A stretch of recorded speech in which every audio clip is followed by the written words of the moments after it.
and a statesman of immense fortitude, was sadly assassinated in his prime at the tender age of 35 years in July 1927, some 85 years ago. I'm proud to bear his name being a grandnephew. It is a name which carries with it both responsibility and honour, and can sometimes evoke strong feelings. Yet Kevin's place in history has been immense, and remarked on by none other than Winston Churchill himself, who described him as having been cast in bronze. Paradoxically, his death had, as one of its immediate consequences, the entry of Fianna Fáil into mainstream democracy, they having flirted on the margins up to then. But extraordinarily, the perpetrators of that heinous crime were never brought to justice, although their identities became known many years later. But we've no wish to reopen that chapter. While Kevin represented the county of his birth, Laois Offaly, he lived on Cross Avenue in a house to this day called Dunamace. It was from this house, while on his way to Mass in Booterstown, that he was gunned down on the very spot where you are standing. It seems incomprehensible that the place where this event took place has never before now been formally recognised, a fact that has puzzled historians to this day. Fortunately, due to the good offices of the outgoing Cathaoirleach of Dún Laoghaire, Councillor John Bailey, who is here with us today, this gross oversight is being redressed this evening. Now, I am, of course, a mere grandnephew, and I want to acknowledge the presence here of a number of grandchildren of the late Kevin, and in particular Kevin, Chris, Art, Finborn and Iseult, who've carried this particular cross all their lives, deflected no doubt by the remarkable mother Una, one of Kevin's daughters, who devoted her life to reconciliation and forgiveness, just as her father did as he lay dying here in this very spot. In conclusion, I want to thank from the bottom of my heart the Taoiseach for honouring the greater O'Higgins and O'Malley family with his presence this evening. I want also to acknowledge Una's sister Maeve, whose religious name is Sister Kevin, a Carmelite nun in Kilmacud, still fortunately very much alive and with us. To the Count Cora particularly for considering this ceremony as being one that he could attend appropriate to his office. To Deputy Charles Flanagan from Laois Offaly, as a Member of Parliament of the then Queen's County, now Laois, and the village of Stradbally from where Kevin grew up. To Local Deputy Mary Mitchell O'Connor TD, to Deputy Peter Matthews, to former Deputy Tom Enright, to all the various local public representatives. I know the Cathaoirleach of Dún Laoghaire is here also. So I'd like, without much further ado, like to call upon the Taoiseach. Thank you.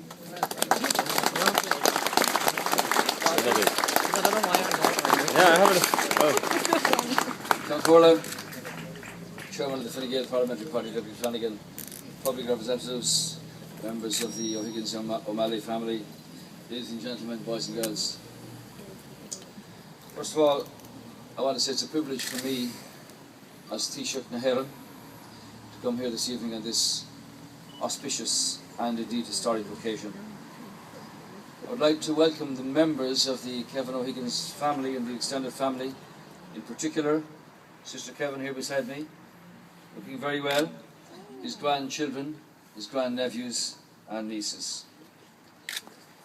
Though 85 years have passed since his assassination on this spot, it is a poignant occasion as we assemble here where he lay down and died.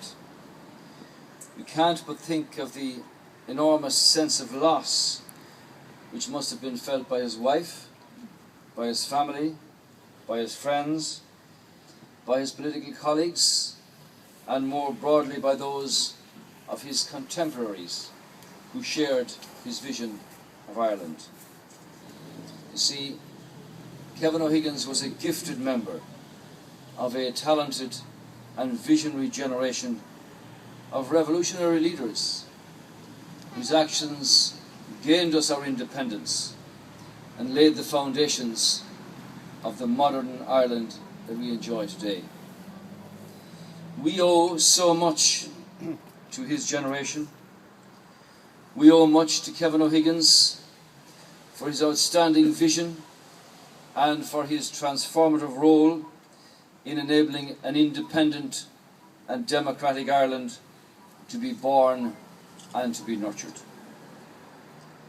We admire his courage in taking up the enormous challenge of building a nation on the precepts of economic development, justice and peace, while making the prevailing turmoil that beset his time and his generation a thing of the past. The tragedy of the death of Kevin O'Higgins, like that of Michael Collins and of Arthur Griffith, is that they died too young. The same could be said of Rory O'Connor, of Cathal Brua, and of Liam Lynch. Today is a day for remembering not just Kevin O'Higgins, but all those who died in those tragic times. In his short lifetime, Kevin O'Higgins left an economic legacy and a social legacy that we can all acknowledge with gratitude and with respect today. Among his achievements was the pivotal role that he played in securing the establishment of a number of the institutions of our newly created state, the most notable being an unarmed police force on Garda Síochána. And when one considers the vortex of destruction, of suspicion and hatred within which they were established back in 1922, coming as they did after a brutal civil war and the War of Independence, and the armed legacy of the RIC and the Black and Tans, the decision to establish such a force was extremely brave, was visionary, and was exceptionally courageous. So while the establishment of Garda Síochána was of course one of his greatest accomplishments, many other aspects of his career should not be forgotten. For example, he supervised the British military withdrawal. He reduced the Free State Army to its peacetime size.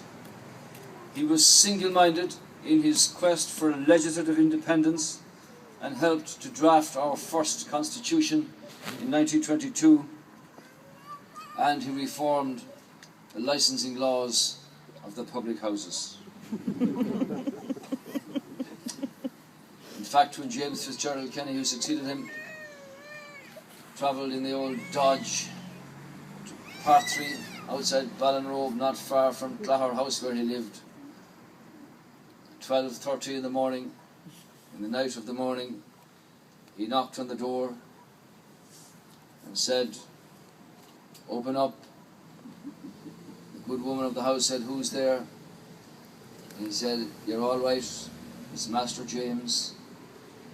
And she said, "He who makes the law should live by the law." Good night, sir. And Kevin O'Higgins, like Collins, believed that the treaty was the first step to full independence, and he pursued that goal in subsequent years with both diplomacy and flair. In 1926, he made a significant and a memorable contribution to the Commonwealth debates at the Imperial Conference, and he helped to consolidate a reputation for this country internationally in a way that ultimately paved the way for the passing of the Statute of Westminster. Building a new state from the rubble of civil war meant restoring law and order. It meant building the morale of the people. It meant creating employment. It meant giving people work. It meant promoting growth and building infrastructure, new houses, new roads, new drainage schemes, all of which he advocated as Minister for Economic Development. And in politics, he inspired courage. He worked assiduously to restore order, to restore peace, and to restore unity. Here on this spot in Booterstown, where he died, as he lived, with courage, peace, and forgiveness for his enemies. One of his three assailants, Roger Gannon, later admitted to the profound and lasting impression that Kevin O'Higgins made on him as he lay wounded on this spot, this path. Indeed, his willingness to forgive his assailants unreservedly haunted Roger Gannon for the rest of his days. And on that fateful day, July the 10th, 1927, the people of this country lost a pillar of their state, a fact noted by all observers. In death, his contribution to public life was also to be his most lasting. We can lay claim to be one of the oldest functioning parliamentary democracies in Europe.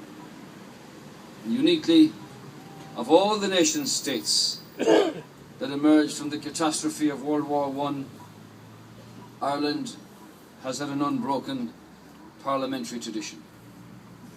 That Kevin's brother Michael died in Flanders, we recall John McCrae's lines, "In Flanders fields the poppies blow, between the crosses row and row that mark our place."